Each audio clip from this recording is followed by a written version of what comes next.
Muy buenas noches, queridas hermanas, queridos hermanos, Dios les bendiga. Bienvenidos a esta séptima clase de, la- del curso Historia de las Reformas del siglo XVI, impartido por un servidor, Andrés Martino Rizaga, desde Temuco, Chile, en nombre del área de Educación Teológica de Escritura y Verdad.cl.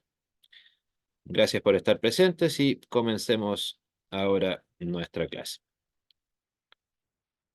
Bueno, ya habíamos visto eh, el inicio y la consolidación del luteranismo propiamente tal o de la figura de Lutero, más que del luteranismo todavía.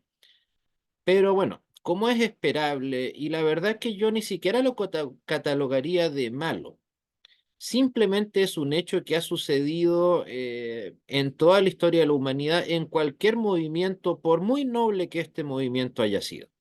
O sea, tenemos hasta en la misma Biblia, yo soy de Apolos, yo soy de Cefas. O sea, ya ahí, con gente que conoció cara a cara a nuestro Señor Jesucristo, había algún grado de división. Pensar que eso iba a ser distinto con un movimiento, no sé, llamémoslo, algunos lo llaman de avivamiento, como la Reforma, es absolutamente, o sea, que eso no iba a pasar, era absolutamente absurdo. Poco, digamos, iluso creer que algo iba a suceder como eso, algo así, como algo así iba a suceder. No iba a suceder. En realidad, al contrario, era inevitable. En vista de que el ser humano, después de todo, ya sea por un tema de liderazgo, por un tema de ambición personal, o simplemente de falta de discernimiento, de no llegar a acuerdos, de tener ideas disímiles, a veces lo mejor es la separación. O sea, así como evidentemente nosotros, personas como nosotros, no podíamos seguir al alero del Vaticano, pues bueno, es esperable que nosotros no seamos, mejor dicho, entre los mismos luteranos, de la reforma luterana me refiero, no iban a ser capaces necesariamente de mantener una estructura rígida, sólida, que no tuviera ninguna división interna. La iba a llegar. Eso, insisto, es algo inevitable. Yo creo que si la reforma llegara hoy en día, pasaría algo básicamente lo mismo. Incluso probablemente ese quiebre llegaría antes, con mucho mayor rapidez. Y bueno, es así, por eso es que esta parte la he titulado La apostasía se divide. Bueno, evidentemente ese es el título junto con herejes que el Vaticano nos entregó durante cientos de años a nosotros los protestantes. Oh, título que la verdad, mire, como lo he dicho en otras ocasiones, si un católico me insulta, quiere decir que estoy haciendo las cosas bien. Así que se agradece el halago. Pero además de lo que ya mencionaba, está el hecho de que nunca hubo un deseo de una nueva iglesia, eso ya lo hemos hablado bastante, pero por lo tanto menos se esperaba que esa iglesia fuera un solo movimiento. De ninguna manera. Nadie esperó eso. O sea, digamos bien, lo sabemos, ¿no? Todo esto se fue creando sobre la marcha. Eh, Fue un proceso, digamos, que, claro, fue mucho más exitoso de lo que hasta el mismo Lutero hubiera pensado, pero que tenía, piensen, ese tremendo problema y que se subsanó de manera bastante positiva, creo yo, de organizar el poder, en este caso eclesiástico, en donde el poder no existía para nada.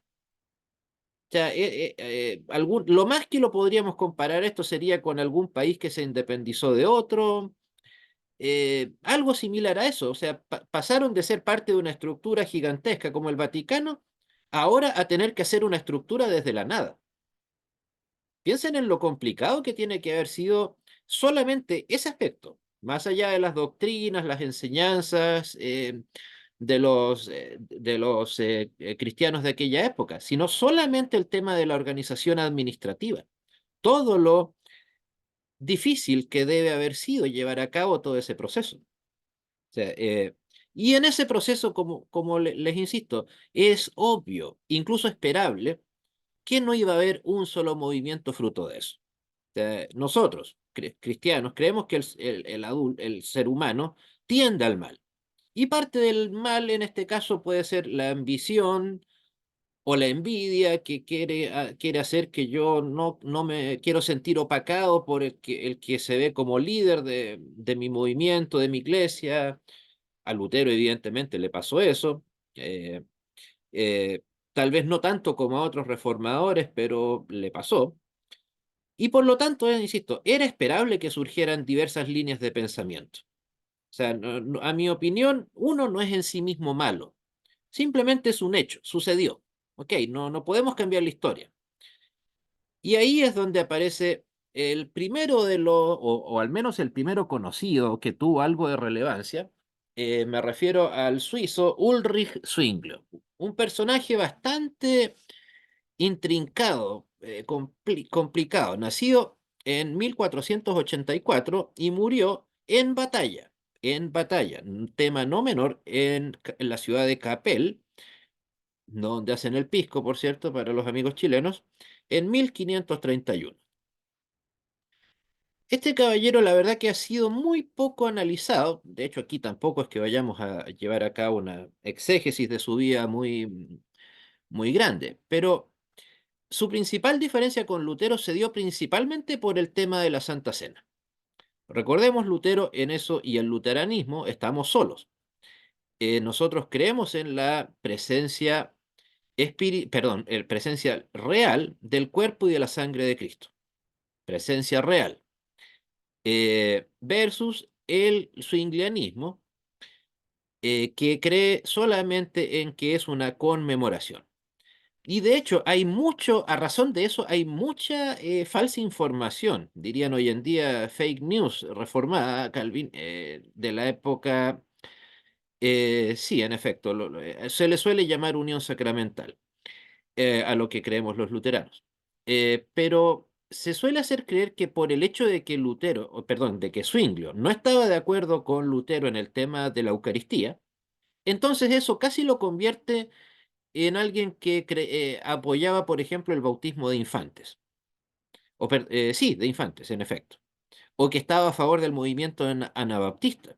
Pero analizando algunos documentos que he tenido y hablando con personas de origen suiza, de hecho, este hombre era bastante sanguinario. O sea, de suizo no tenía nada el hombre. Él era de la idea de que, bueno, encontraba una anabaptista y decía, ah, ok, ¿a ustedes les gusta bautizarse? Bueno, y los amarraba con una piedra en el cuello, los tiraba al río y bueno, ¿querían bautizarse? Aquí yo los bautizo bien bautizados. Básicamente así, parafraseando un poco las palabras de Zwingli. O sea, él era bastante, digamos, revolucionario. En ese sentido, él no buscaba una reforma. Era derechamente un revolucionario. Quería comenzar todo desde cero. Sumado a eso, Zwingli anhelaba instaurar en Suiza un régimen teocrático por medio de la vía armada. Por eso les digo que este hombre ha estado bastante sobrevalorado dentro de los círculos que lo conocen. Piensen, él armó una tremenda guerra entre los sectores católicos y los sectores protestantes en Suiza. Piénsenlo, ¿qué país es más precisamente conocido por eh, lo pacífico que son, sino Suiza? ¿Dónde está? ¿Por qué la sede de la ONU está allá? Porque se supone que es un país neutral ante todo. Está la sede de la Unión Europea, está la sede hasta de la FIFA. ¿Por qué? Porque Suiza representa la neutralidad, representa en teoría el alejamiento de cualquier conflicto, principalmente de tipo armado. Pero, como no, parecía evangélico chileno, tenía que ser un protestante, alguien que decía adherir a la reforma, que el que armó una mega revolución para un país tan pequeño como Suiza. O sea, literalmente uno de los episodios más sangrientos de la historia de Suiza, si es que acaso no el más. Me atrevería a decir incluso que el episodio más sangriento de la vida de Suiza, o sea, un país de más de 1000 años, fue precisamente a causa de este caballero Zwingli. Pero insisto, el punto central en el caso de él era que él quería derechamente una teocracia. Y por cierto, él sí quería una teocracia. Ya en la próxima semana, si mal no recuerdo, vamos a analizar algo de Calvino, que también es muy mal entendido. Calvino, eso muy luterano seré, pero no voy a mentir en nombre de nadie. Calvino jamás anheló una teocracia. Nunca tuvo poder político así como se le trata de creer. O sea, tuvo tanto poder político en Ginebra como Lutero en Wittenberg. Simplemente era una persona con una opinión política poderosa, que era muy bien escuchada. Pero eso no lo convierte a él, a Calvino o a Lutero en Wittenberg, en gente que haya tenido un liderazgo político real y concreto. En cambio, este caballero Zwinglio sí. Él sí tenía algún grado de liderazgo político, pero el punto es que él quería instaurar ese liderazgo para toda la población de manera obligatoria, que es precisamente el motivo por el cual se causa la guerra de los cantones suizos, o sea, los cantones, las provincias suizas evangélicas o protestantes versus las católicas. Y ahí este hombre, digamos, él se daba aires de enviado de Dios, en el sentido no metafórico del término. O sea, todos nosotros en alguna medida nos consideramos como creyentes enviados de Dios, pero este hombre se lo creía en el sentido de que él había sido llamado específicamente por Dios, probablemente tras algún tipo de aparición, de alguna revelación, para, insisto, instaurar la teocracia en Suiza. Insisto, pero la diferencia es que él, insisto, él no quería reforma. Él lo que quería era derechamente revolución, pero especialmente una revolución armada y convertir a Suiza en una especie de país o nación teocrática, donde el poder clerical fuera el que gobernara en lugar del poder político. Recuerden, una teocracia, que también es un concepto muy manoseado, muy muñequeado, para que haya teocracia, el poder religioso, entiéndase los clérigos, hablando más concretamente, deben estar a cargo del poder político. No ser gente importante es algo muy distinto. O sea, por ejemplo, lo que siempre nos pasa a los cristianos en general, de la iglesia que quieran, cuando hablamos del tema de Israel. Israel no fue una teocracia, hermanos. ¿O acaso, cuál fue el primer rey que tuvo Israel? Saúl, Saúl. Su sucesor fue David, David, David. Después, Salomón, Salomón. etcétera, etcétera, etcétera. ¿Cuántos de ellos eran religiosos, personas sacerdotes, o fueron sacerdotes? O levitas, si lo quieren. Ni uno. Ninguno. Entonces, no había un poder religioso gobernando el pueblo de Israel. Simplemente habían personas vaya, la espiritualidad interna de cada uno de ellos, solamente ellos la conocen, personas que eran devotas creyentes y que estaban gobernando. Pero Saúl era un político, primero creo que era agricultor, David era primero un pastor de ovejas, luego fue un pseudo militar, si se le puede llamar así, y bueno, bien sabemos, a Salomón se le educó para ser un rey. O sea, nunca fue una persona, digamos, consagrada a la vida religiosa, al clero. Eran tan laicos como cualquiera. Insisto, entonces, pero esta gente no entendía este mensaje y por eso, insisto, querían instaurar literalmente a sangre y fuego en el país más pacífico de la historia de la humanidad, probablemente, instaurar, insisto, una revolución sangrienta, que de hecho la revolución que encabezó Zwinglio no solamente fue la más eh, importante de la historia de Suiza, sino también la más sangrienta. Insisto, piensen en lo contradictorio. Cuando nosotros escuchamos la palabra Suiza, podremos escuchar cosas buenas o malas, qué sé yo, en el sentido bueno de que ahí surgió el calvinismo, de que, no sé, han tenido grandes eruditos y bueno, pensando hoy en día en el mundo moderno, que, no sé, que allá existe lamentablemente la eutanasia, el suicidio asistido, qué sé yo, aberraciones similares a esas. Pero no asociamos ni por lejos a la palabra Suiza con la palabra guerra. Pero gracias a este caballero Zwinglio, lamentablemente estuvieron metidos en una sangrientísima revolución. ¿Alguna pregunta, hermanos? hermanas. De verdad sorprendido, profesor, con el tema de Zwinglio, porque yo me confieso un ignorante respecto a lo que este caballero era. Siempre uno lo vio como un reformador a la altura de Lutero, pero el hombre tenía lo suyo para mal, lamentablemente. Eso. Demasiado, tal vez. Pastor Jorge, dígame. Gracias. Pensando un poco en el término que se usa, reforma. Sin embargo, me parece que sobre todo en Latinoamérica es muy mal entendido el tema de la reforma y lo que muchos uno ve es ese querer hacer como una iglesia como nueva, ¿no? Como algo totalmente desprendido de la historia, desprendido de concilios, desprendido de muchas cosas. ¿Qué podría ser en ese mismo ánimo de reforma, qué podría ser la iglesia hoy? ¿Qué elementos debería tener para no convertirse en una iglesia nueva, ¿cierto? En simplemente una idea, una ideología o un nuevo movimiento simple, sino realmente iglesia.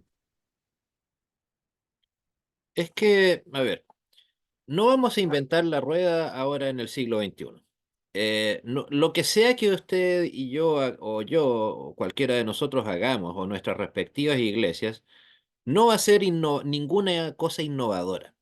Lo que tenemos que hacer es exactamente todo lo contrario, volver a nuestras raíces. Por algo, un servidor aquí indirectamente representa al, comillas, sector más minúsculo y a su vez más recalcitrante del mundo luterano. ¿Por qué? Porque no nos movemos de las confesiones luteranas.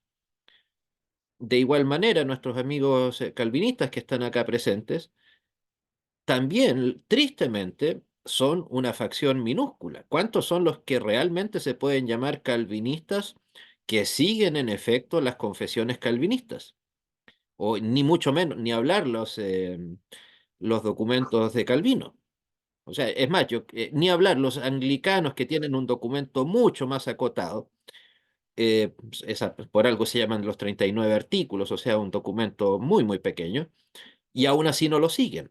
Al contrario, sabemos bien la podredumbre espiritual en la que se encuentra lamentablemente una iglesia que fue tan importante para la existencia del protestantismo en Europa como la anglicana, por motivos que veremos en un par de clases más. O sea, yo creo que lo que hay que hacer es exactamente lo que hizo Lutero, en menor medida Zwinglio, de igual manera lo hizo, de igual manera que Lutero, Calvino, y todos los que adhirieron a la reforma, que es única y exclusivamente volver a la palabra. Insisto, puede resultar un tanto redundante, pero ¿qué fue lo que permitió, desde un punto de vista espiritual, que tanto Lutero, Calvino, como o los hugonotes, la reforma en Suiza, en Alemania, etcétera, pudiera consolidarse? No fue necesariamente el apoyo político que tuvieron, que obviamente colaboró, pero sí sirvió, o fue, no sirvió, fue fundamental el hecho de que todos ellos volvieron a la palabra.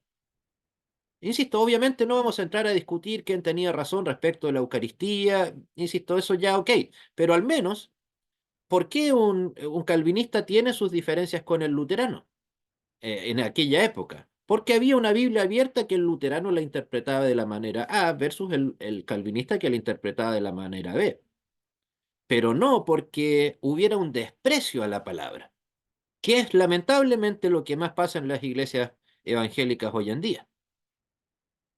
Hoy en día el versículo tal vez cuando se trata de un estudio bíblico que más escuchamos, ¿cuál es? La letra mata. O sea, se imaginan a Lutero o a Calvino o a los reformadores anglicanos o a los que consolidaron la reforma en Europa del Norte, escuchándose esa paupérrima, obscena falsificación de aquel precioso versículo.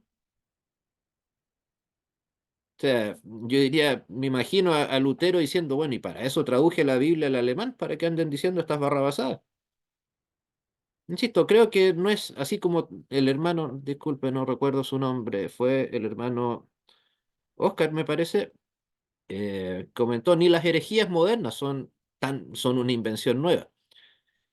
Solamente son un retoque, un retinte de las herejías que existieron en el pasado, con otros nombres, insisto, con mayor sofisticación, tal vez, con más respaldo, más difusión, pero no por eso dejan de ser cosas totalmente también reapariciones de herejías antiguas.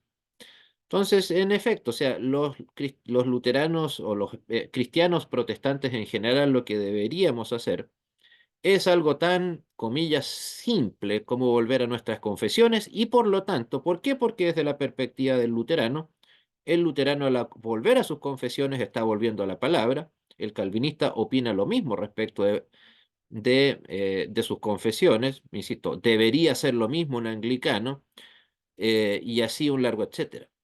Pero a la larga todo redunda en lo mismo, volver a la palabra. Que el que se dice luterano, que vuelva a sus confesiones, pero no por las confesiones en sí mismas, sino ¿por qué? Porque las confesiones, sin excepción alguna, apuntan a la palabra. O creen incluso, ya que es parte de las confesiones luteranas, el credo atanasiano. Resucitó conforme a las escrituras. Insisto, esa frase es tan pequeñita, pero es tan poderosa. Ya se está reconociendo la supremacía de la palabra. Resucitó al tercer día según las escrituras,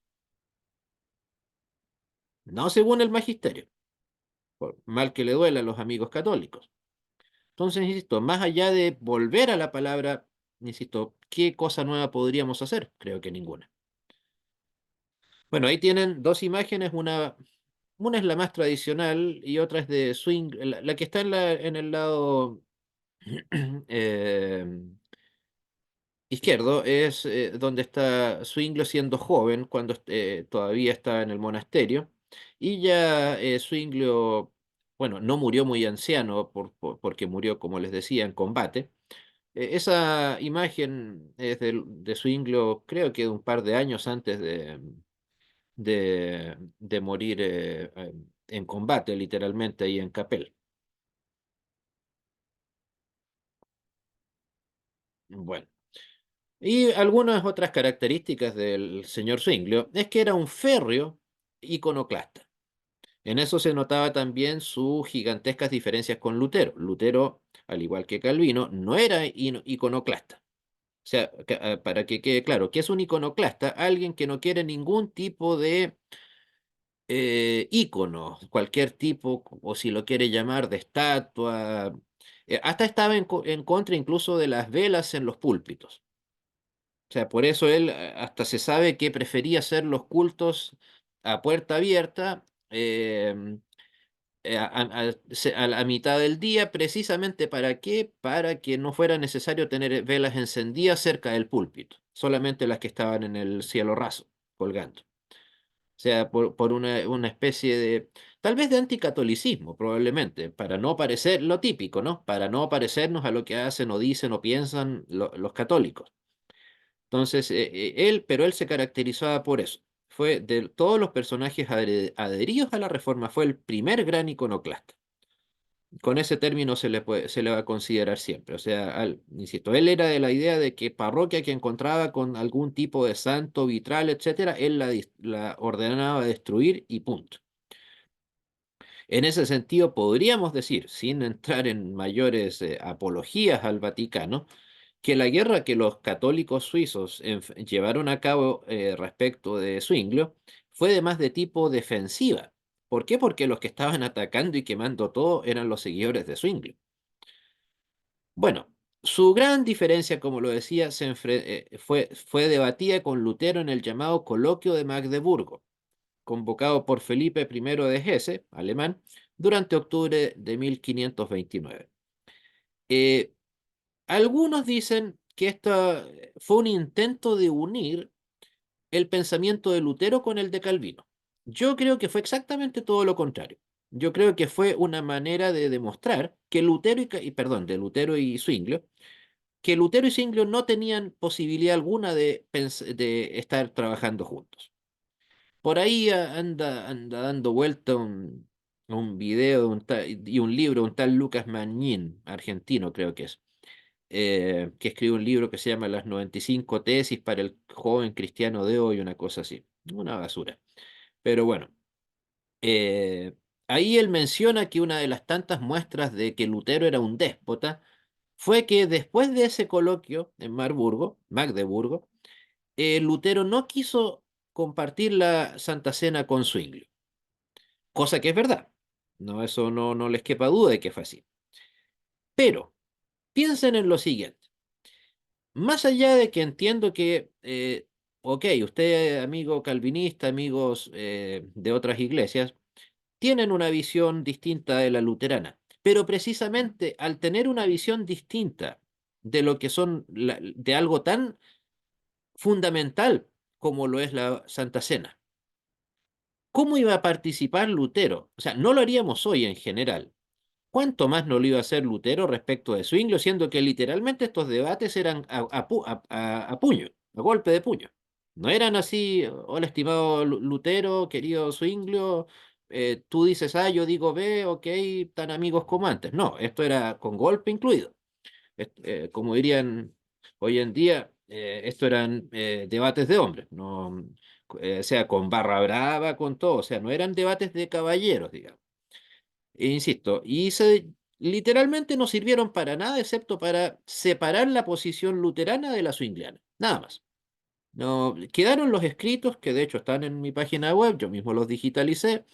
Algunos son de más de corte de tipo filosófico, otros tantos teológicos, pero en lo concreto digamos, este debate no sirvió para nada, sino simplemente para que el sector zwingliano quedara separado totalmente del luterano.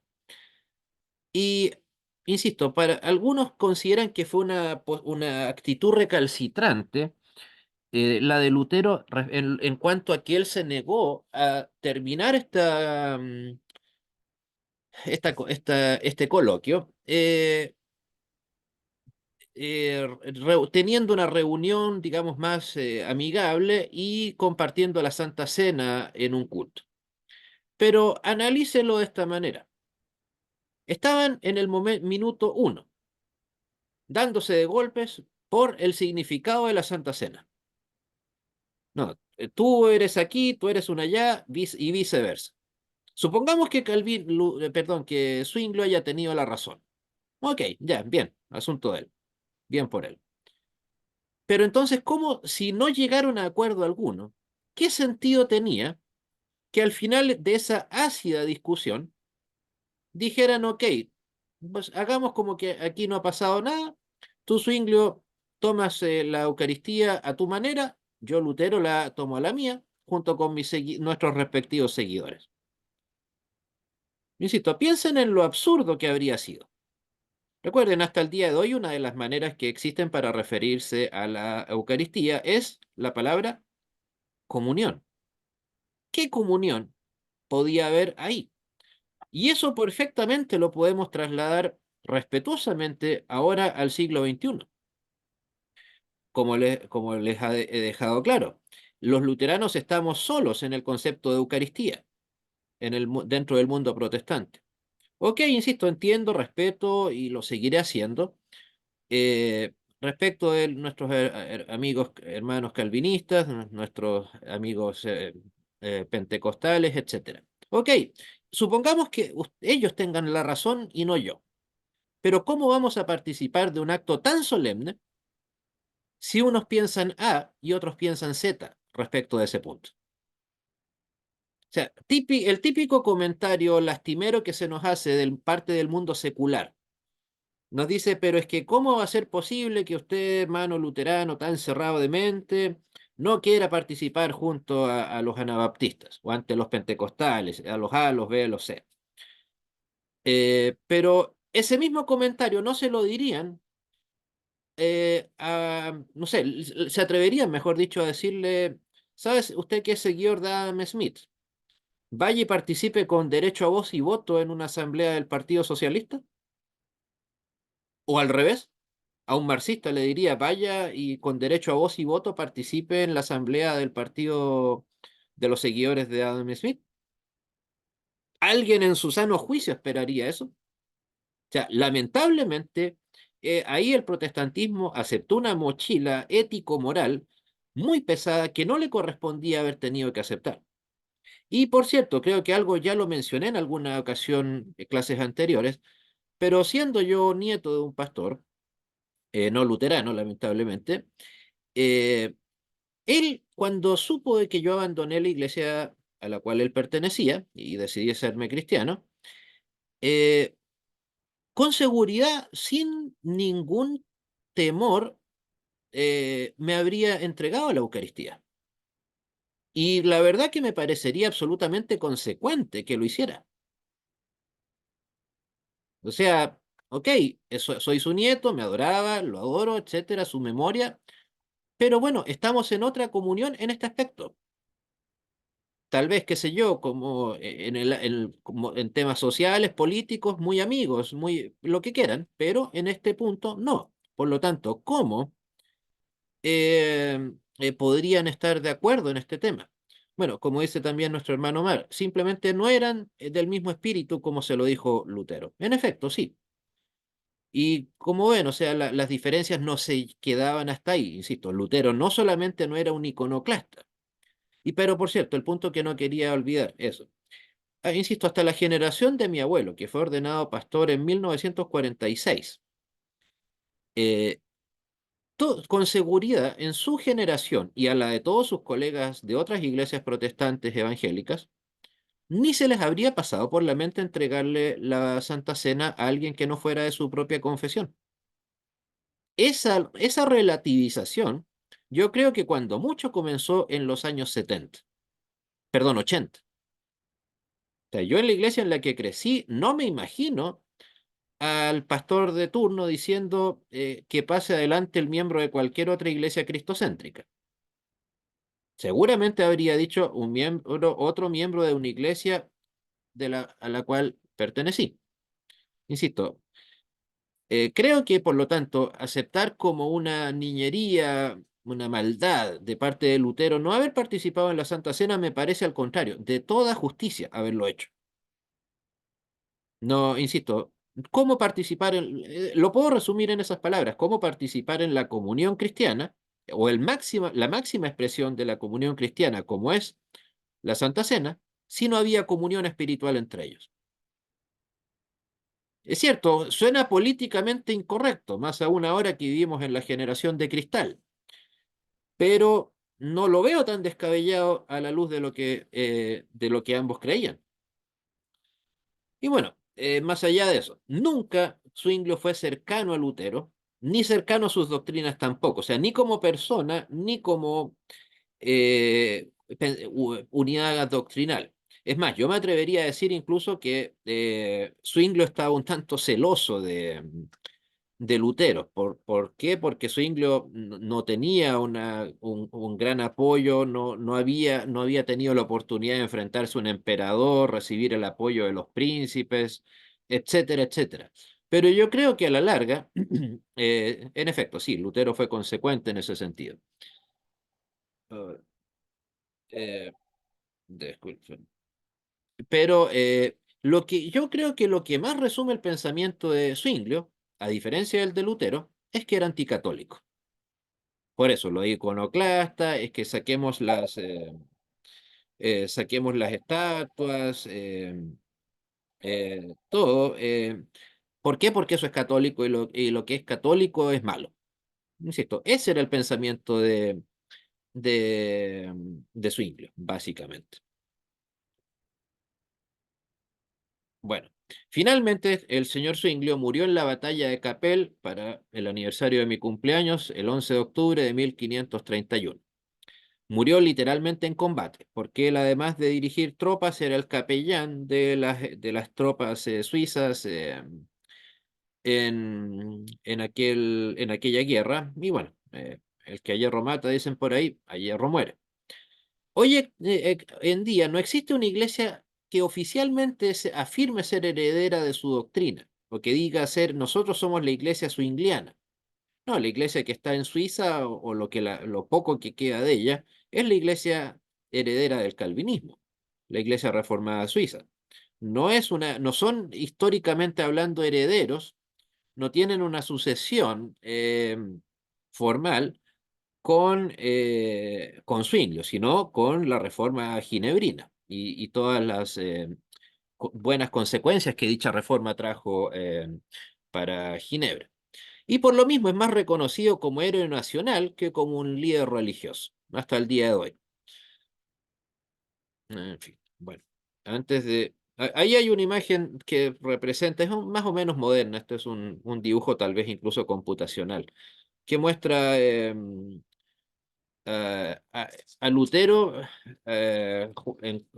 frente a Zwinglio, y no me di cuenta hasta ayer cuando conseguí esta foto, lo que está simbolizado, porque de hecho en las actas de los debates de Marburgo está escrito. Y es que ven a Lutero que está apuntando a la mesa, se dan Sí. cuenta que está apuntando a la mesa y hay una raya, en realidad no se alcanza a ver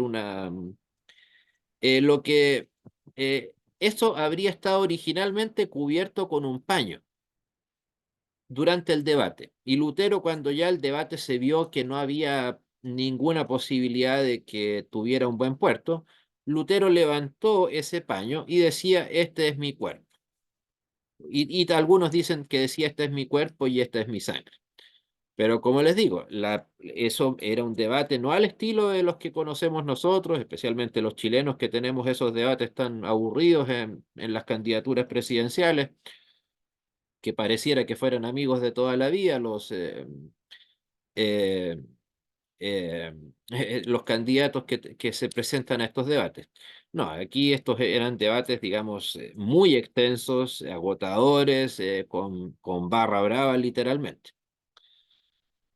¿Alguna pregunta, hermanos?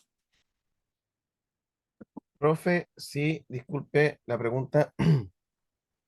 Eh, Espero no salirme mucho del tema, pero tiene que ver con toda esta parte histórica. Pero al otro día hablaba con un amigo que es un ferviente bautista, ¿ya? Aún no abre los ojos. Y él me hablaba de la reforma radical y la reforma magisterial. Y él como que decía de que la reforma magisterial, la de Lutero, Calvino, John Knox, qué sé yo, triunfó gracias a la reforma radical, ¿ya? Que el trabajo de infantería lo hizo la reforma radical y que después llegó a mesa puesta la reforma magisterial. ¿Qué piensa usted de eso muy brevemente? No, absurdo, ridículo. No, o sea, piensa, o sea, ni siquiera podría unirse la reforma calvinista, que se le mal llama junto con la luterana la reforma magisterial, porque ahí se habla como si hubieran sido la misma cosa, como la En caricaturización que efecto, hice yo en la primera sí, clase.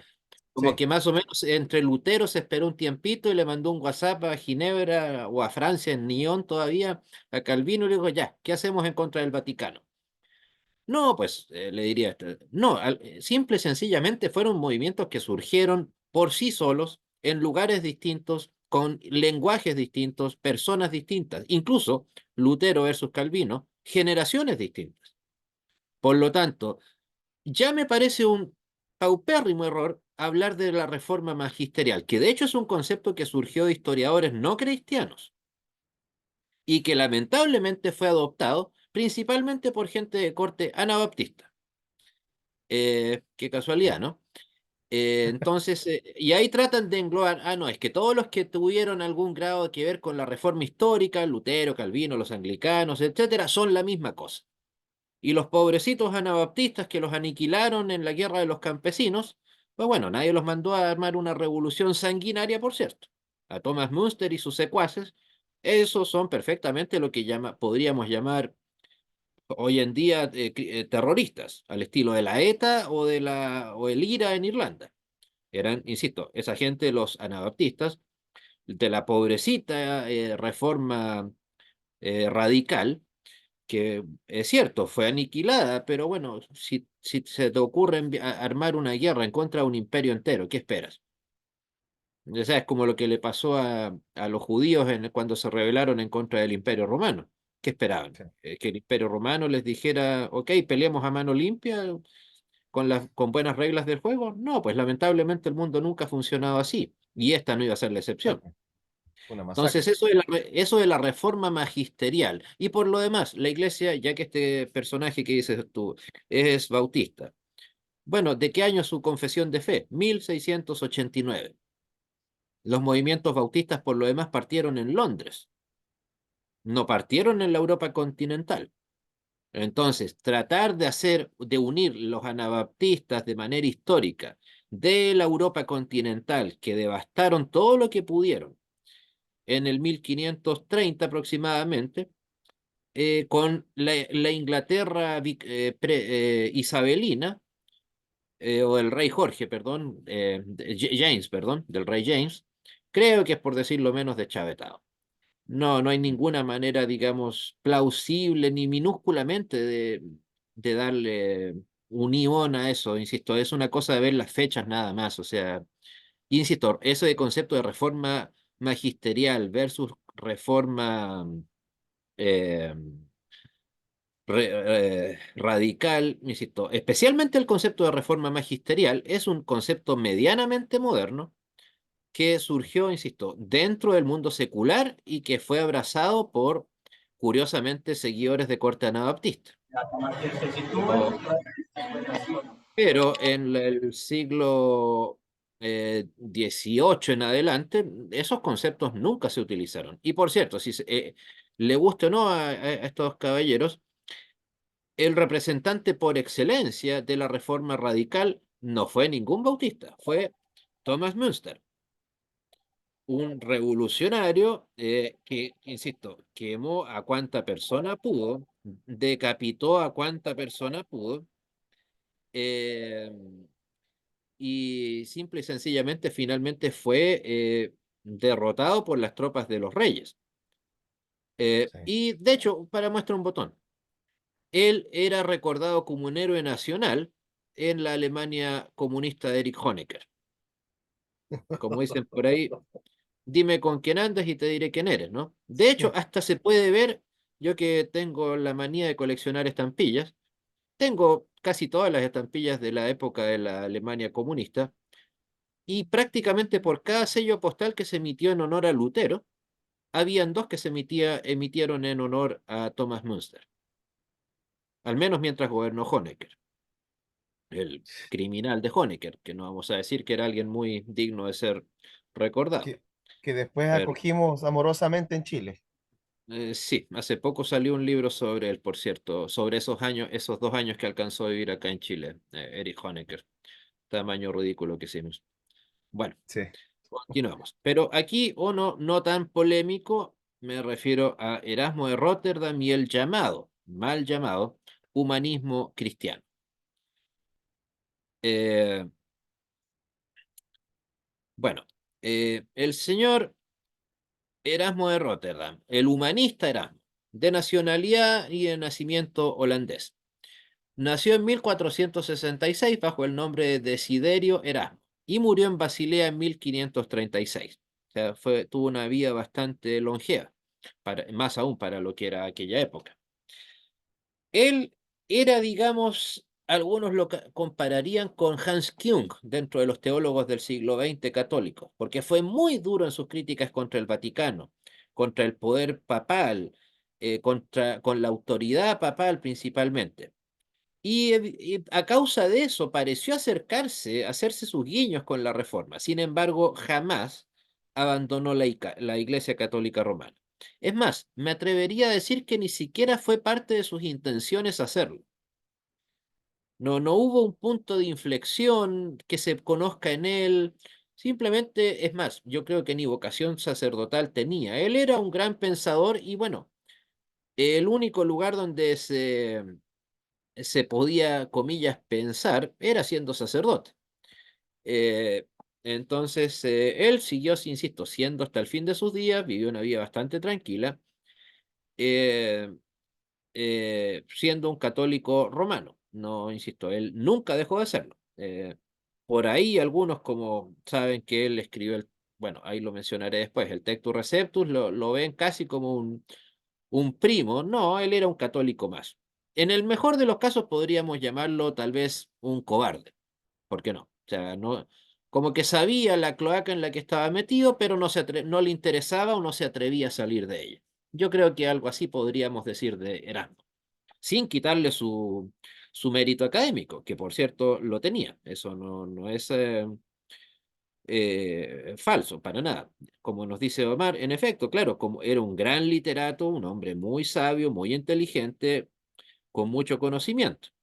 Pero eso también lo podíamos decir de Stephen Hawking si el hombre era teóricamente ateo. Bueno, entonces, perdón. Entonces le debemos al humanista Erasmo, le debemos el enorme y gigantesco aporte de la recopilación de textos del Nuevo Testamento conocidos como el Textus Receptus en 1516. Ahí fue cuando lo finalizó. Todavía en aquella época, piensen en lo innovador que fue en ese sentido Erasmo, todavía no existía el concepto de sola escritura, ni siquiera se habían publicado las 95 tesis, nada de Reforma, nada de Lutero, nada de Calvino, pero ya él estaba poniendo el texto del Nuevo Testamento en un pedestal bastante alto.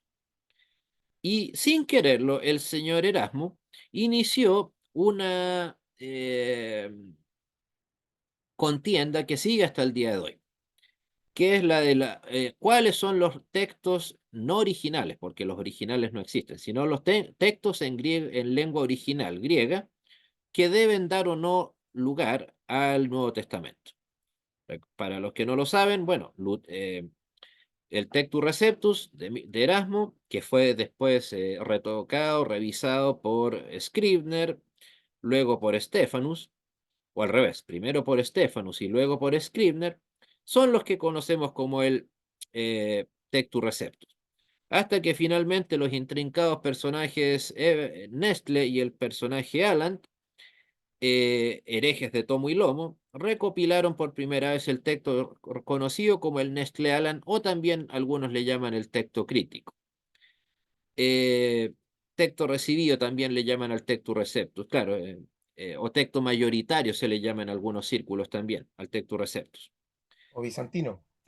De manera bien resumida, porque eso da para un curso completo distinto, eh, todas las traducciones tradicionales en el idioma que usted quiera del Nuevo Testamento eh, provienen del Textus Receptus. La Luther Bible, la King James, Almeida en portugués, Biblia del Oso de Casiodoro de Reina, Biblia del Cántaro de Cipriano de Valera. Todas ellas vinieron, y es más, insisto, las posteriores revisiones que se han hecho en el castellano hasta la Sacrosanta Inmaculada Infalible Reina Valera 1909. eh, Y de ahí, bueno, la 60, de hecho, el grueso del trabajo de ellos fue en base al Textus Receptus. Y los versículos faltantes se tomaron del Receptus, no del Nestle Aland. Por cierto, estos personajes Nestle y Aland eran, insisto, de teología bastante espuria. Solo recordar el hecho de que eran alemanes, eran biblistas y eran luteranos, que eso es prácticamente una ecuación a herejía. Eh, no, la verdad que casi no podemos pensar de un tipo de teólogo con esas características que no sea hereje. No se me viene a la mente ninguno. Teólogo, biblista, alemán, luterano y calvinistas también, que no sea hereje. La verdad que no se me viene a la mente ninguno de los conocidos al menos. Pero bueno, más allá de eso. eh, bueno, como les decía, entonces, pero este es un tema polémico álgido de analizar. ¿Por qué? Porque los dos bandos somos bandos totalmente irreconciliables. O sea, los que estamos pegados con el Textus Receptus, en el cual me incluyo, no nos movemos de ahí, no nos interesa cambiarnos de ahí. Y básicamente, en cambio, el Textus Nestle Aland, los seguidores del Nestle Aland, que son la mayoría, por cierto, nos tildan a nosotros de ignorantes, de que o inventan cosas como que supuestamente el Textus Receptus fue recopilado desde 6 documentos muy tardíos, que incluso en algunas epístolas, me parece que de Juan, se tradujo del latín al griego porque no existían supuestamente en hebreo, en griego, perdón. Incluso alguien llegó a la mentira de decir que para los que la tienen, en la introducción de la Biblia del Oso, Casiodoro de Reina se disculpaba por no haber obtenido el Nuevo Testamento desde textos más confiables, lo cual hasta incluso tiene una nota de absurdez, no sé si la palabra, pero piénselo así. Todavía no existían los otros textos griegos que andan circulando ahora. ¿Cómo entonces Casiodoro de Reina iba a saber siquiera una minúscula idea de que eventualmente habían textos mejores o peores? Para saber que algo es bueno o es malo, guste o no, tiene que haber un parámetro de comparación. Insisto, además que la gente que siempre critica el Tectus Receptus dice, se basan en eso, en que se tomó de pocos manuscritos.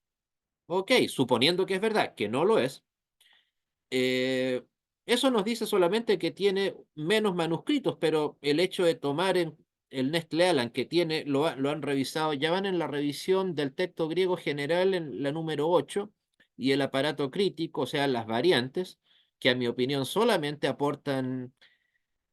confusión, solamente aportan confusión. Háganse el siguiente ejemplo. Aquí ustedes estaban viendo una diapositiva que dice el humanista Erasmo. Y ok, presento todo, pero abajo tengo un párrafo completo diciéndole, pero tal vez yo debería haber escrito y la variante de lo que dije es tal y cual. Les estaría diciendo, mi trabajo probablemente fue mediocre. Y con justa razón ustedes tendrían que decirme, bueno, ¿y para qué nos está dando esta clase si usted tiene tanto temor de lo que está diciendo? Y eso es exactamente lo que hace el texto Nestle Aland hasta el día de hoy. Además del hecho de que ellos se basan en que supuestamente los manuscritos que ellos utilizan son más antiguos, lo cual puede que sea verdad, puede que no. Pero eso solamente nos dice una cosa, que se tomaron de manuscritos más antiguos, pero eso no los convierte en mejores. ¿O acaso en el siglo I, en el siglo II, en el siglo III, no habían herejes? Es más, había más que en el siglo VI probablemente. Hermana Angelina creo que pidió la palabra. Sí, hola hermano, Dígame. buenas noches. Es que yo no había escuchado anteriormente este concepto el que está hablando sobre el Textus Receptus y escribí Nextle Allen, no sé, ¿me lo puede deletrear? Y si nos puede dar una introducción al respecto. Yo creo que varios aquí probablemente conocen eso, pero para mí todo lo que yo estoy escuchando acá es nuevo. Me encantaría, al parecer es importante porque usted le ha dado harto realce. Fuera tan amable de explicarnos. A ver, la verdad que para eso vamos a necesitar ya sea una conversación personal aparte o le puedo escribir los textos, incluso los tengo en digital, la copia del original, de hecho está arriba el papel, por cierto. Pero para los de la Escuela de Traducciones Bíblicas tradicionales, nos quedamos siempre sine qua non con el Tectus Receptus. Por ejemplo, usted no necesito que me dé su ¿Pero opinión, pero qué es un Textus Receptus?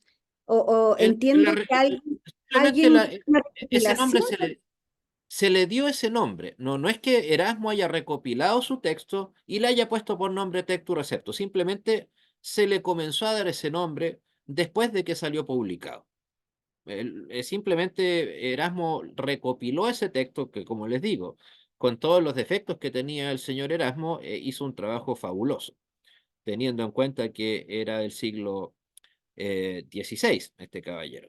Entonces, no, insisto, tan ignorante, no creo que hayan sido Lutero, Almeida, Reina, Valera, la Comisión King James, etcétera, como para basar sus traducciones bíblicas del Nuevo Testamento en un libro mediocre como sería el Tectus Receptus. Insisto, en este caso, lo que hizo Erasmo y que fue revisado posteriormente fue tomarse simplemente de textos griegos del Nuevo Testamento que dieron a luz a los Nuevos Testamentos tradicionales que conocemos. En castellano, hasta la Reina Valera 60, De ahí hay traducciones que han aparecido, pero no muy populares.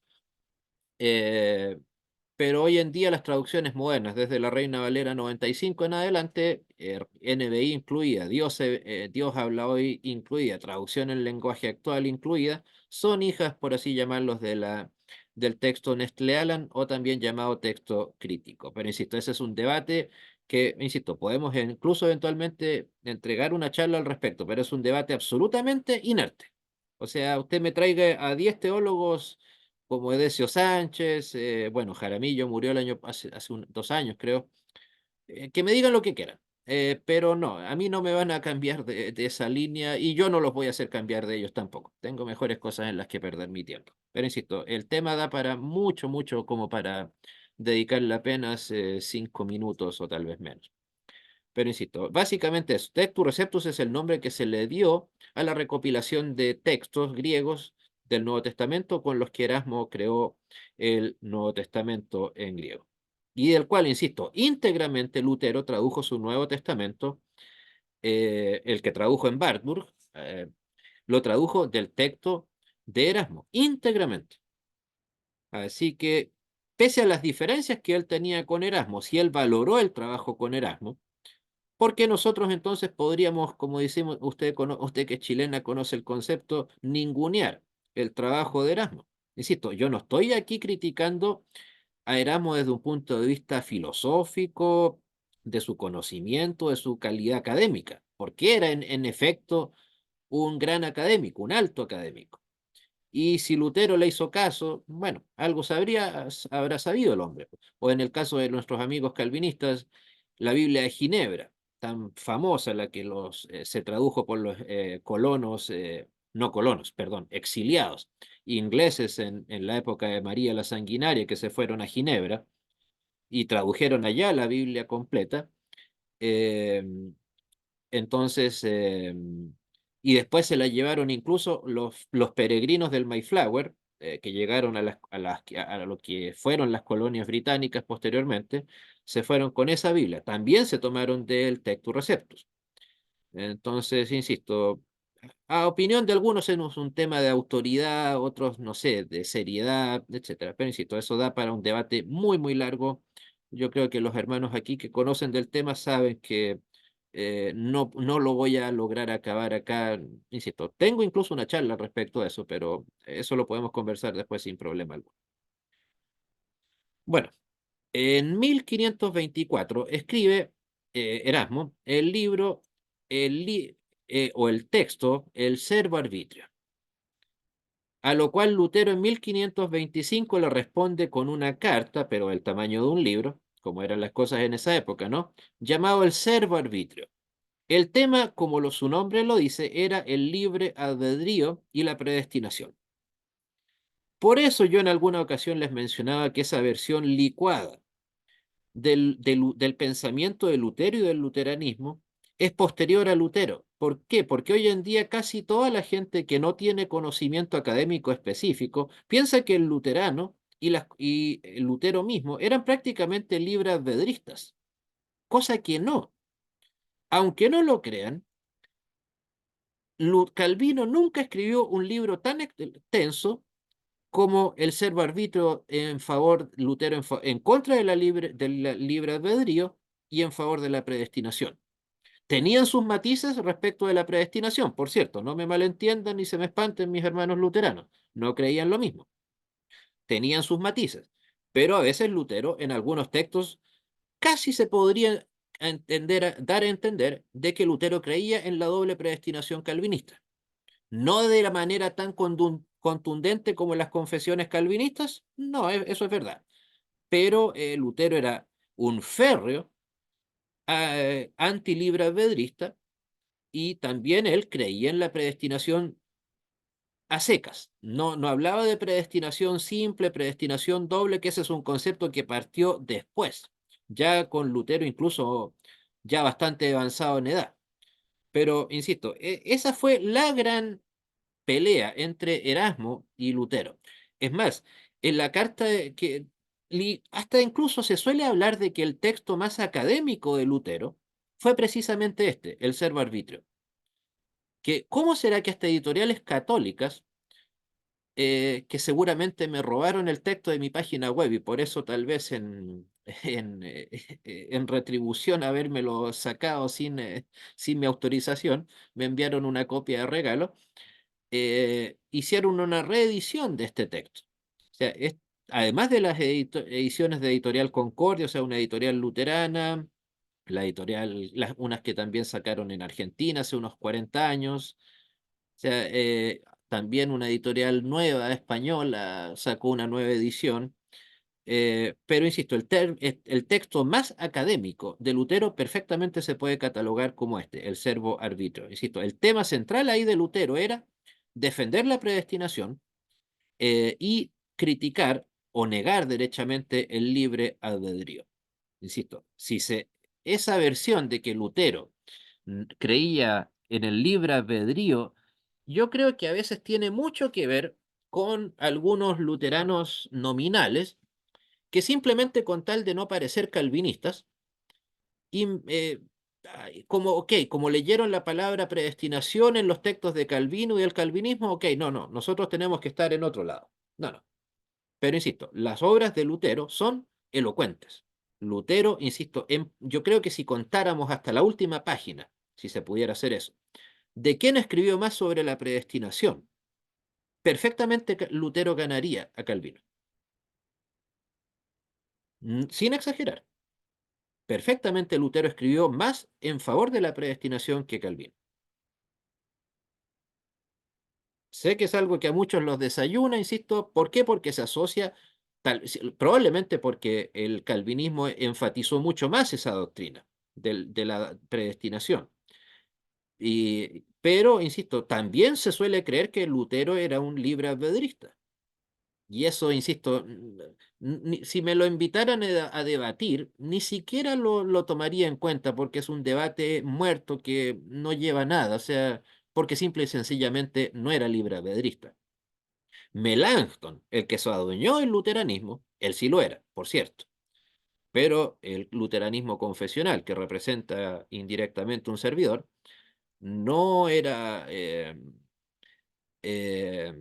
no era, digamos, de ninguna manera un fiel seguidor de Lutero, Melanchthon, y él sí era libre albedrista, a él sí se le puede catalogar como un humanista, no a Calvino, que es una lamentable equivocación que se comete en muchos círculos luteranos, lamentablemente, de referirse a Calvino como un eh, humanista, que, insisto, no, los que algo conocen del pensamiento de Calvino saben que no hay manera de rotular a Calvino como un humanista. Pero eso ya lo veremos en las siguientes clases. Hermana Angelina, dígame.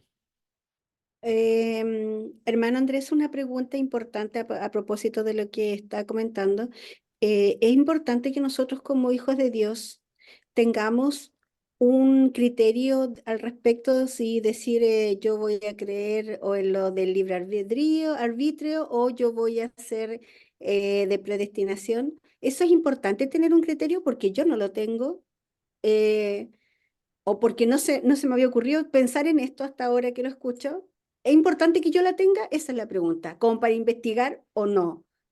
A ver, O si no me es pregunta, importante. si me pregunta si un libre albedrista va a perder la salvación por no creer en ella, yo le diría no, no la va a perder. Pero creo que las consecuencias de aceptar el libre albedrío, que bien sabemos, el libre albedrío se adueñó de buena parte del mundo protestante, en el caso nuestro, el mundo pentecostal latinoamericano, el mundo metodista tradicional, etcétera, los bautistas, por supuesto. Eh, o sea, hay que tener una sana postura en todo, creo yo. O sea, insisto, no es que se le vaya a considerar a alguien un ignorante por no tener una postura clara, pero en ese sentido tal vez la responsabilidad la tenemos quienes adherimos formalmente a una confesión.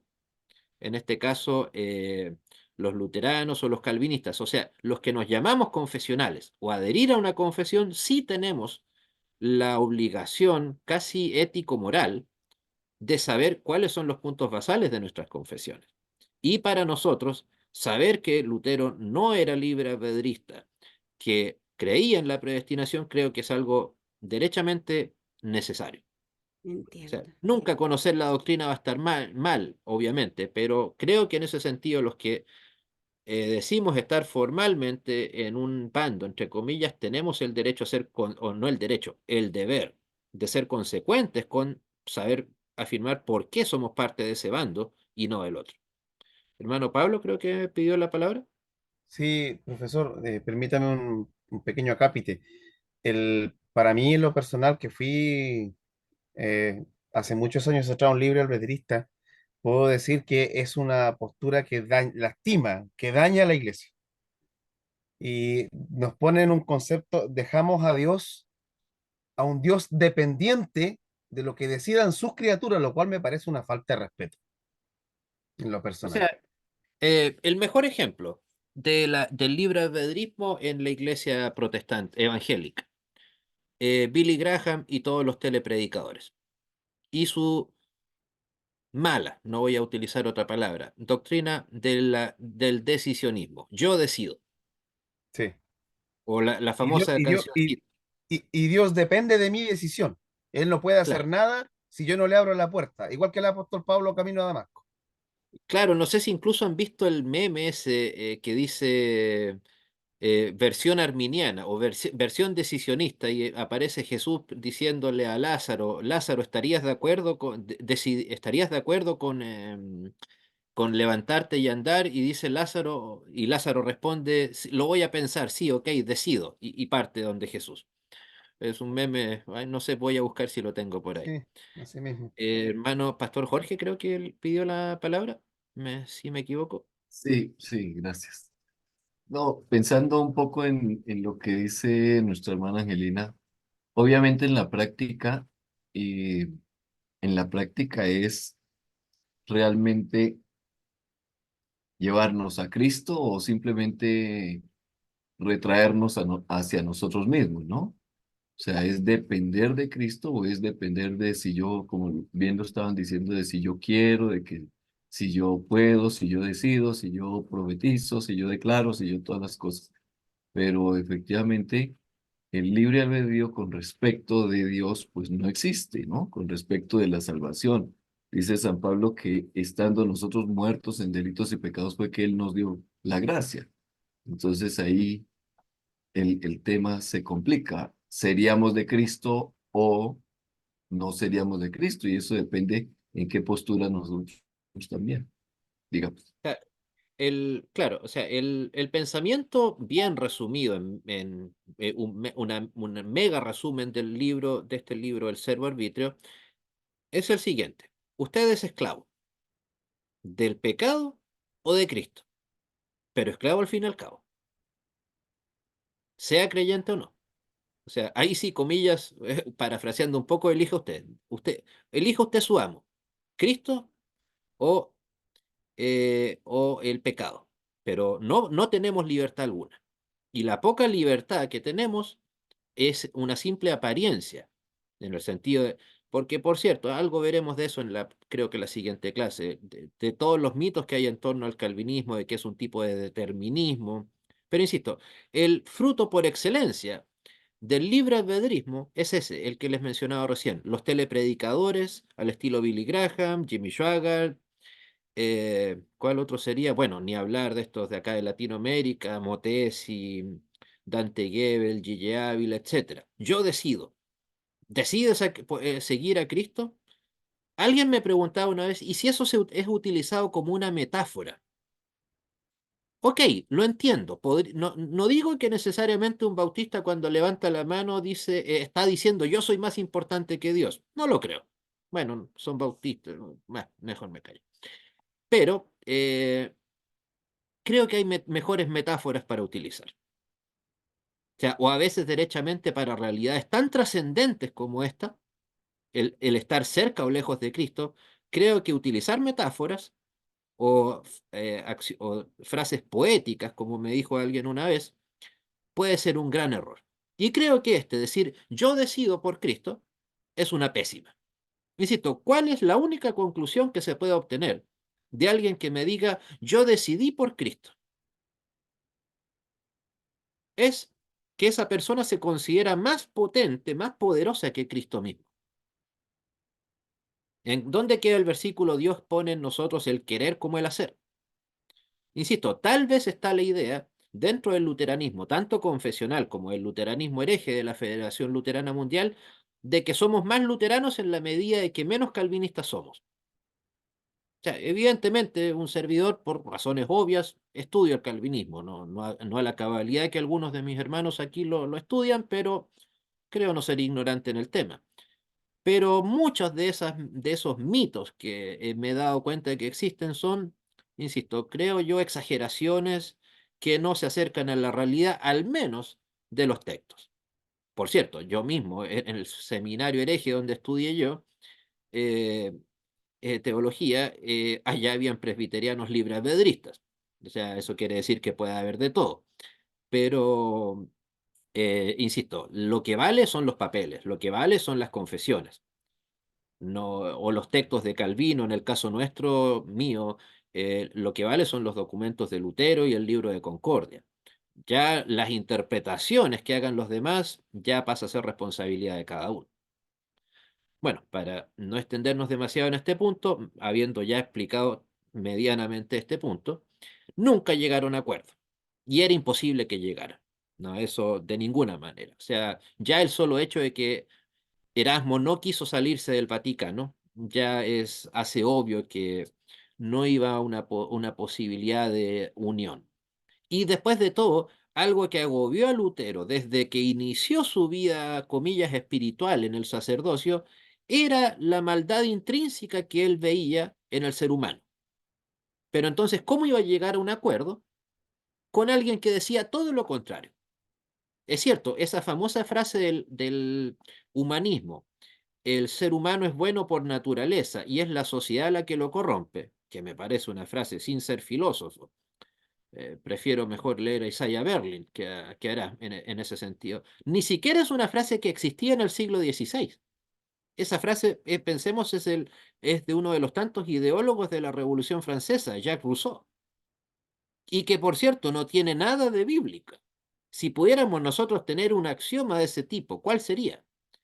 El ser humano es pecador o malvado por naturaleza y necesita de Cristo para que lo libere. Esa sería la frase que podría resumir nuestra postura respecto del libro, y eso le atañería tanto a luteranos como a calvinistas. Bueno, le debería atañer a cualquier protestante que se precie de ser tal. Por eso la conclusión a la que entrego al final, más que un teólogo, Erasmo fue en esencia un filósofo humanista, erudito, a rabiar, etcétera. O sea, eso no me dice nada. Simplemente que era un filósofo de alto nivel, así como lo era Heidegger, pero Heidegger, bueno, entre que se paseaba con el Vaticano, que se paseaba con el agnosticismo, de paso era un nazi de tomo y lomo. Ok, interesante leerlo, lo he leído bastante, pero eso, toda su erudición no es una erudición, digamos, que me lleve a un bienestar espiritual. Bueno, todas esas preguntas, hermana Angelina, para poder respondérselas a cabalidad, por favor, le suplicaría que apenas termine la clase me las haga llegar a mi WhatsApp personal, por favor, Ya, mi para no, hermano, y gracias. para no olvidarla, por cierto. Muchas Eh, gracias. el rey Cortés te hicieron leer el libre arbitrio por lo de insoportable. Porque la verdad todavía no lo he leído, pero hasta me, eh, la versión que yo tengo digitalizada de ese libro me la pidió una editorial católica. No sé en qué habrá quedado eso, pero me la pidieron para hacer una edición doble en un solo tomo, en donde venía el texto de Erasmo y posterior la respuesta de Lutero y algún comentario. No sé si eso estará todavía ahí, pero espero que al menos si llega a hacerse ese trabajo, me envíen de regalo un par de copias.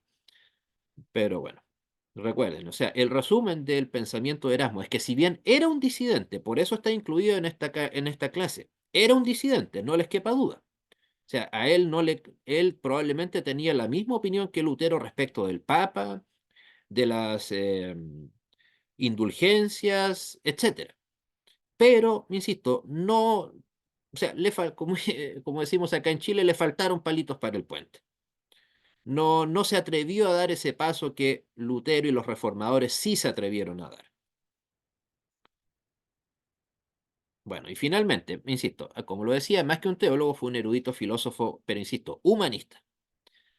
La filosofía cristiana, por supuesto que existe, representada en personas como, como el gran filósofo Soren Kierkegaard, luterano, eh, eh, Habermas, etcétera, que son, curiosamente, no sé si es coincidencia o no, pero los filósofos de origen luterano son bastante más digeribles en su lectura que los filósofos agnósticos o ateos. No sé si será coincidencia o una predestinación positiva a sentirme más cómodo leyéndolos a ellos, pero sí, son de lectura bastante más fácil. Pero por cierto, un simple paréntesis, disculpen que les quite su tiempo y los aburra con esto, pero si ese axioma del humanismo, el ser humano es bueno por naturaleza y la humanidad es quien lo corrompe, háganse el siguiente ejercicio. ¿Cómo algo bueno va a dar lugar a algo malo? Positivo más positivo siempre va a sumar positivo. O sea, entonces, si la humanidad es tan buena como globalidad, ¿cómo no va a ser capaz entonces de encaminar a ese nuevo ser, a ese nuevo humano, por el buen camino? O sea, esa frase es de suyo absurda, contradictoria. Por eso el cristianismo, incluso el cristianismo arminiano, libre albedrista, asume que con el tiempo, de una u otra manera, el ser humano tiende al mal. En eso, en mayor o menor medida, con mayor o menor énfasis, eso está presente en toda la teología cristiana. Y eso es lo que nos separa del ateísmo y de otras religiones. Que, o sea, es cierto, los arminianos van a decir uno nace, o los seguidores de John Locke, otro gran filósofo, excelente de leer, recomendado, pero que él no era necesariamente libre albedrista, pero creía que el ser, por eso su filosofía se llamaba empirismo, que básicamente significa en blanco, vacío, que cree que el ser humano nace puro, no puro, sino simplemente en blanco. Y que la experiencia, empirismo deriva la palabra de experiencia, que es la experiencia que le toque vivir, la que ha de convertir a ese ser humano en alguien bueno o en alguien malo. O sea, no era calvinista en esa área del pensamiento, pero literalmente este gran filósofo inglés, muy recomendado de leer, si usted quiere leerlo, el Tratado sobre el Entendimiento Humano, Tratado sobre, que es su obra magna, el Ensayo sobre el Gobierno Civil, un libro fabuloso también, que vaya que sería interesante que nuestros políticos latinoamericanos lo leyeran, o Carta sobre la Tolerancia, fabulosos textos y un hombre de muy fácil lectura. Literalmente esos libros hay que leerlos o siendo cristianos o teniendo una Biblia en la mano, porque la cantidad de justificaciones bíblicas que él le da a sus textos es pero impresionante. O sea, a veces habla más de él en sus textos de filosofía, habla más de teología que muchos teólogos. Insisto, también lo recomiendo. Insisto, él no podría catalogarse de humanista porque él deja la opción abierta de que el ser humano no nace necesariamente bueno, sino que está la posibilidad elevadísima de que el entorno lo convierta necesariamente en malo. Bueno, en conclusión respecto de nuestro querido Erasmo, esta visión humanista es, exacto, gracias, el concepto es tabula rasa. Uno nace como una hoja o una tabla en blanco, lisa, y que tiene que llegar el empirismo, la experiencia, para que esa tabla sea buena, sea mala, se le dé un buen o mal uso a, a esa tabla que el ser humano tuvo. Bueno, esta visión humanista, como lo he dejado claro, es incompatible con la fe cristiana bíblica, ya sea luterana, calvinista o incluso arminiana. ¿Por qué? Porque el humanismo dice que el ser humano siempre tiene esa libertad, que no la pierde. Mientras que, insisto, hasta los sectores arminianos reconocen que el ser humano, a causa del pecado que ha cometido, finalmente pierde la plena libertad. Uno nace, según ellos, con libre albedrío, pero que lo pierde al fin y al cabo en algún momento. Hermano Omar, me parece que quiere decir algo. Sí, pastor, bendiciones, saludos a todos. Bueno, hay muchas cosas interesantes, todo lo que se ha dicho, de hecho, es sumamente interesante. Eh, Sabemos que desde tiempos remotos han existido esas dos líneas de pensamiento, aquella que presenta al hombre como intrínsecamente malo, producto de la caída de Adán. Esta, por lo menos en la alta Edad Media, va a ser la posición relativamente de Agustín, que se va a oponer con su contraparte Pelagio, que va a decir que el hombre es intrínsecamente bueno. O sea, lo que va a retomar Rousseau con el principio del noble salvaje en su Emilio de la educación, lo que va, por otro lado, Maquiavelo puede situarse en el bando contrario, que va a decir que el hombre es por naturaleza malo. Incluso ahí podríamos meter, claro, que es ateo, a Freud, que nos va a decir que el hombre nace neurótico. O sea, la primera estructura de su aparato psíquico es el ello, y el ello es intrínsecamente egoísta. Oye, Entonces, ahí están esas dos líneas, la que yo creo que podríamos remontarlas a esto, la idea de que el hombre es bueno por naturaleza, la podemos remontar a Pelagio, sí, es el cierto, él no pelagianismo. la, claro, o sea, resume la doctrina pelagiana, aunque él no la acuñó. Bueno, ahí por cierto pueden ver una foto en un lado del documento de Erasmo, el libre arbitrio, y al otro lado la respuesta de Lutero.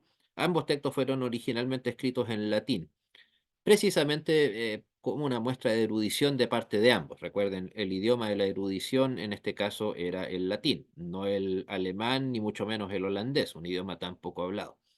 Pero, insisto, además del ejemplo que yo les daba del decisionismo, tan característico del mundo protestante o evangélico latinoamericano, que también tiene sus buenas raíces en Estados Unidos, claramente, pero por otro lado, hasta en el mundo político, el, como les decía, uno de los ideólogos del libre albedrismo político, Rousseau, fue insisto, el ideólogo de qué? De la sanguinaria Revolución Francesa, de la cual, sin temor a equivocarme, puedo afirmar, no tuvo nada de positivo, nada. Debo reconocer que esa frase se la copié al erudito y gran hombre, gran pensador, segundo presidente de Estados Unidos, John Adams, que, como afirmó él en alguna ocasión, la Revolución Francesa fue una locura completa. Ese fue el fruto del pensamiento humanista de esta gente tan buena que tiene tanta bondad para entregar al mundo. Mientras que el ideólogo de la llamada Revolución Gloriosa en el 1660, creo que fue, la revolución que hubo en Inglaterra, inspirada en las ideas de John Locke. Y posteriormente, con sus defectos, por cierto, evidentemente que la revolución estadounidense o independencia, como la quieran llamar, tuvo sus matices negativos, pero un ejemplo de libertad, mejorable, por supuesto, pero no derivó en una cosa sanguinaria. Piensen, eh, ¿en qué derivó la Revolución Francesa? En un baño de sangre de norte a sur, de este a oeste de Francia, de terror, etcétera. Versus, o sea, ¿y qué pasó con eso? Ok, se acabó la revolución, comenzó la anarquía, y finalmente, ¿cuál fue el fruto final de todo eso? Otro tirano, Napoleón. No el de Rebelión en la Granja, por cierto, Napoleón Bonaparte. O sea, nuevamente, insisto, en cambio, las ideas de John Locke inspiraron, como les digo, la Revolución Gloriosa inglesa, porque se le llama así por la escasa cantidad de muertos que hubo. No fue una revolución sangrienta, simplemente se le llama revolución porque se cambió el sistema político, pero no porque haya sido algo, digamos, sanguinario, cruel, cruento como la Revolución Francesa. Insisto, ahí tal vez mis colegas en mi área política van a estar en desacuerdo conmigo, que ven como un ejemplo de libertad la Revolución Francesa. No, de ninguna manera. Al contrario, abrió las puertas Pastor, Una, perdón, primero para la anarquía y luego para el despotismo de Napoleón. Dígame, hermano. disculpe que le interrumpa. O sea, ¿qué podría decirnos? Porque yo he escuchado, yo no soy un experto en la materia, que la revolución de las 13 colonias eh, de lo que vendría a ser luego los Estados Unidos se inspiró en la Revolución Francesa, justamente he escuchado eso. Nuevamente, es como el tema de mostrar a Calvino como un opositor, o a Lutero como un opositor a Calvino. ¿En qué año Estados Unidos declaró su independencia? 1776. ¿En qué Es año, antes, es antes. lo- en qué año Estados Unidos logró política y militarmente hablando su independencia? 1783 en el Tratado de París, firmado curiosamente, ya que hoy en día los revisionistas norteamericanos dicen que no tuvo nada de cristiana la independencia de Estados Unidos, pero si van a los documentos que dice el Tratado de París de 1783, dice que ese documento está firmado en el nombre de la más alta y santísima Trinidad. Si eso no es un documento cristiano, hermanos, no sé. Por lo tanto, no hay manera. En cambio, la Revolución Francesa, ¿cuándo comenzó? Bueno, se consolidó exactamente el famoso 14 de julio de 1789, cuando ya Estados Unidos tenía ya en funciones, trabajando a George Washington como primer presidente, cuando ya tenían sus primeras dos enmiendas, que aseguraban las primeras, recuerden, la libertad de culto, no la censura del culto, que es lo que suele malinterpretarse, tenían su segunda enmienda también, donde la también muy mal interpretada por el norteamericano moderno, el derecho a portar armas, etcétera. O sea, el concepto de libertad que usted y yo conocemos y que tanto valoramos, no viene de la Revolución Francesa, no puede venir de una tiranía sangrienta, sino lo más cercano, e incluso, como le digo, por una cuestión básica de cronología. ¿Qué vino primero? Por algo los padres fundadores de Estados Unidos, en su mayoría, con excepción del inmoral de Thomas Jefferson, deploraron la Revolución Francesa. ¿Por qué? Porque ellos veían, nosotros nos libramos de una tiranía extranjera, mientras que ellos, los franceses, se están matando entre ellos mismos. Por lo tanto, no. Sí, en efecto, claro, los norteamericanos solo han derramado sangre en su movimiento expansionista, excepto, cuidado, la revolución, o sea, la guerra civil. Recuerde, tristemente la guerra civil se llevó a más norteamericanos que todas las demás guerras en las que ha participado Estados Unidos hasta el día de hoy. Y bien sabemos que a los norteamericanos guerras en las que entretenerse no les han faltado en lo más mínimo. Bueno, cuidado, recuerden, los traidores le llaman guerra de secesión hasta el día de hoy. Los leales a Lincoln y su gobierno le llaman guerra civil o rebelión, pero secesión es como en la manera un poco más matizada, más simpática de decir rebelión injustificada, ¿no? Pero bueno. Siendo así, estimados Eh, hermanos, disculpen la hora, lamento haberlos aburrido tanto tiempo. eh, ¿Alguna pregunta, comentario? no, cortito, profe. Se nota que vio la serie Norte-Sur. Eso. Sí, la vi en algún momento, pero hay mejores películas sobre ese tema, fíjese. Por ejemplo, un peliculón, porque en tanto en calidad como en duración, que dura 4 horas y media, es la serie Dioses y Generales, que trata de mostrar el lado amable del sur, que llega hasta un par de meses antes de la batalla de Gettysburg. Y la otra película, obviamente, Gettysburg, fabulosa película, otras 4 horas y media de película, y la otra sería, porque iba a hacerse otra miniserie que se llamaba The Last Full Measure of Devotion, tomándose de las hermosas palabras de Abraham Lincoln en el discurso de Gettysburg, allá el 19 de noviembre de 1863. Pero ignoro el motivo, creo que por un tema de que no todos los involucrados se atrevieron a hacerla, simple y sencillamente no se hizo. Y la otra sería la muy buena película llamada Lincoln, la que se hizo el año creo que 2012. No, no la del cazador de vampiros, por cierto, no. La que simplemente se llama eh, Lincoln, así a secas, nada más. Bueno, ¿algún otro comentario, pregunta, queja?